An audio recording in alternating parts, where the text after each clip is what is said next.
Bom dia, crianças! Na nossa aula de história de hoje, vamos falar sobre migrações no Brasil, certo? As migrações no Brasil, certo? Então, esse fluxo migratório que ocorre desde o início da humanidade, desde que passamos a existir, né? Esse processo existe, certo? E esse processo, ele consiste na mobilidade espacial da população. Podendo o quê? Podendo ocorrer em escala global. Quando eu falo global, é do mundo inteiro. Quando eu falo nacional,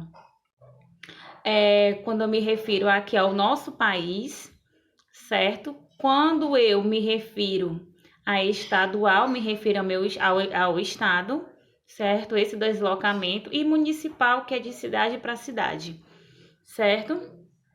E por que essas migrações acontecem? Essas migrações, ela ocorrem por diversos fatores, certo?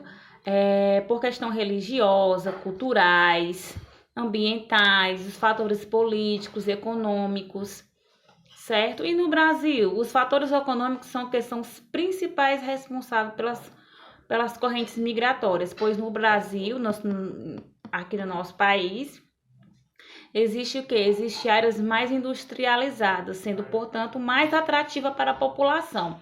Ou seja, as pessoas que saem de outros países migram aqui no Brasil em busca de quê? De melhorias de vida, a questão de trabalho, a questão de investimentos, certo?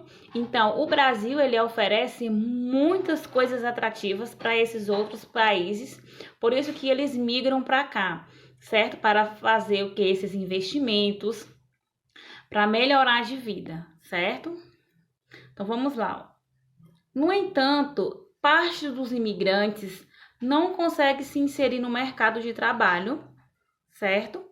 Por não possuírem mão de obra qualificada, com vistas a atender o mercado, que cada instante torna-se mais exigente e competitivo. Esse processo faz com que muitos deles passem por diversas dificuldades nos grandes centros urbanos. Então, muitas pessoas que saem da cidade ou do campo, certo? E passam a morar na cidade, essas pessoas elas enfrentam algumas dificuldades. Por quê? Porque na cidade, na área urbana, é uma área mais o que? Industrializada, área que o comércio é bastante abrangente, né? Então, para exercer essas profissões, né? Operador de máquina ou de caixa, ou outras por aí, então precisa ter uma qualificação. E geralmente as pessoas que moram no campo não têm essa qualificação. Por quê? Porque as pessoas que moram no campo, né, no interior do Brasil, né, nas partes que corresponde ao campo, essas pessoas elas trabalham cultivando os alimentos, né, na roça, plantando, colhendo, né, isso. E muitas das vezes essas pessoas saem do seu local de origem, né? Por conta de quê? Por conta que naquele local não está chovendo. Então, o que é que acontece?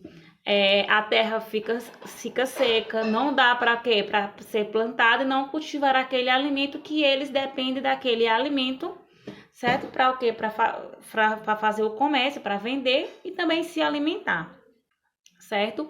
Então, quando essas pessoas saem do seu local, de onde nasceu, que tem costume de fazer aquela atividade diária e passa a morar num lugar que não é do seu hábito, eles encontram essas dificuldades, certo?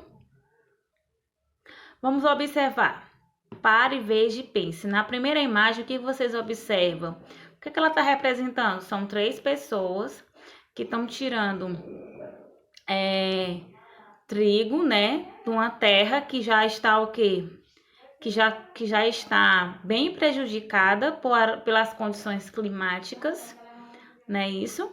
A terra está seca, então a terra ela não está apropriada para o plantio devido a quê? Devido a poucas chuvas que não caiu nesse local, certo?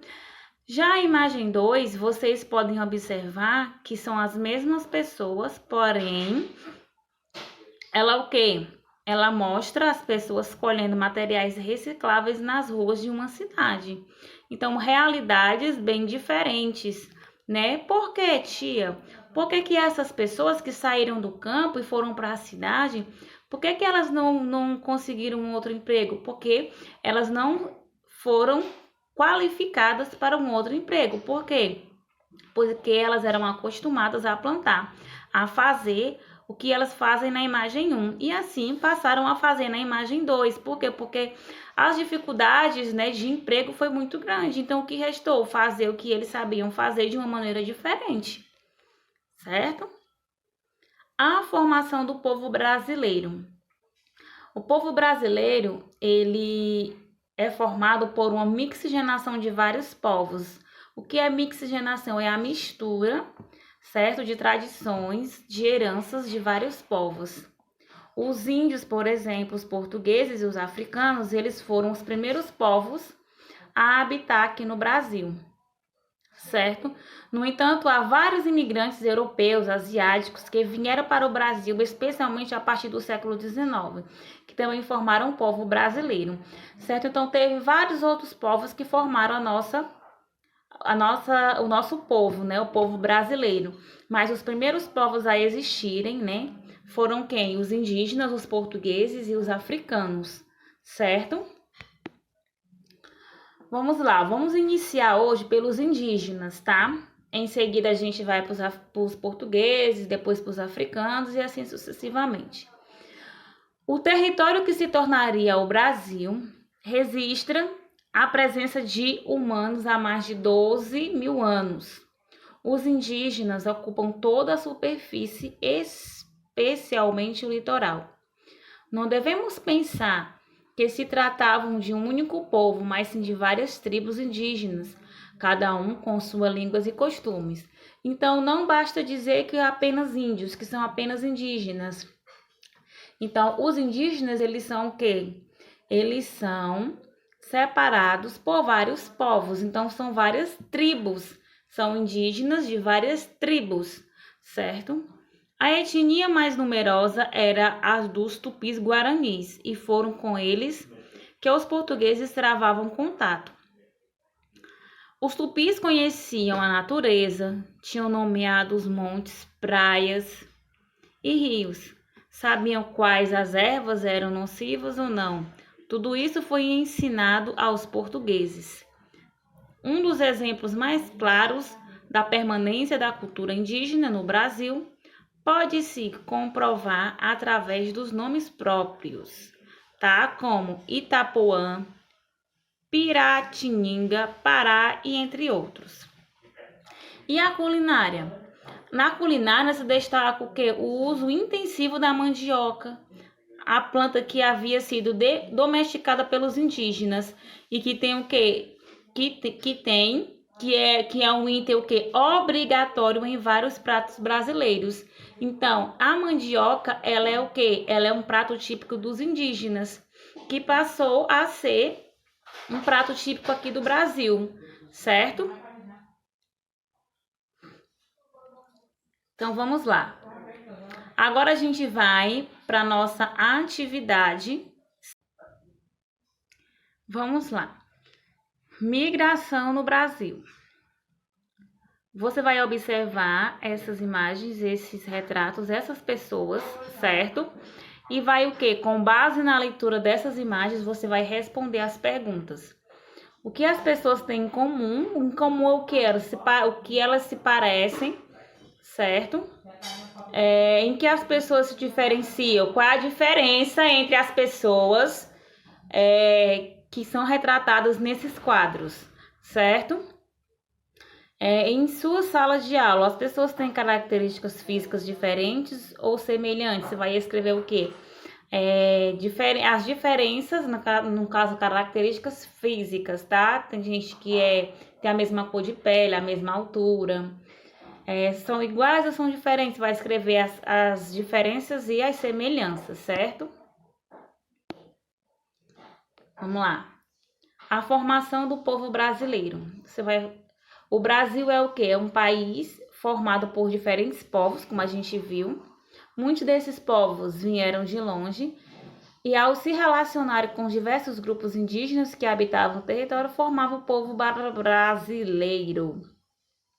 Como a tia falou, mixigenação é o quê? É uma mistura de povos, certo? Quais foram os primeiros povos? Foram quem? Os indígenas, os portugueses e os africanos. Vocês vão ler esse textinho aí, certo? E também com base nas informações da explicação, vocês vão marcar verdadeiro ou falso nas frases, certo? O povo brasileiro ele é formado por vários povos. Isso é verdadeiro? Se for verdadeiro, você coloca V. Se não for, você coloca falso. Assim você vai fazer com as demais, tá?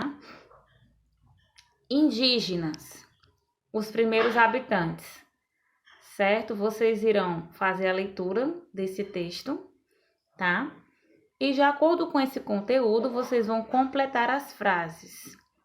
Os povos, qual foram os povos que foram os primeiros habitantes do território brasileiro?